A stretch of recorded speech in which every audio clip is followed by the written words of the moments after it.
My advice to women that's considering being in the construction field would be take that first step. Probably be the best step you ever take. I would say within a week, I got comfortable. Everyone I worked around was pretty awesome at being patient and teaching me what I needed to know. I've continued to learn every day that I've been here, and I've been with a really great group of people. It's like a family away from family, you know, we're you know, it's a nice place to work. It's just been a good experience all around. My favorite thing about this job is learning more about the trade, becoming more skilled.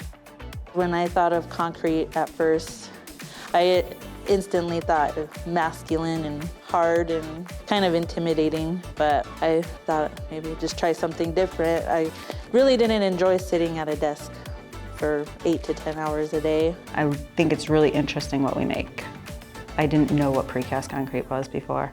Everyone has their own little thing that they do here, and without one or the other, it wouldn't be able to be done.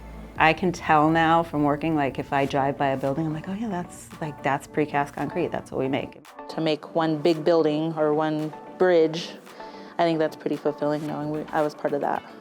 What I would say to some women who's apprehensive about being in construction or the construction field, I would say don't knock it till you try it.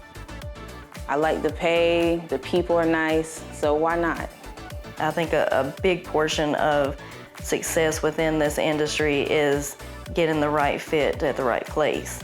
I don't have to work in a regular 9 to 5. I'm from 4 to 12:30, which give me time and the leeway to pick up my kids, to help them study with their homework. And I think my experience has been very rewarding, and I would recommend it to other people. From working at a computer to learning how to work tools and operate heavy machinery, and it's been an amazing experience so far. So I think it's pretty cool. It's been my family away from my family.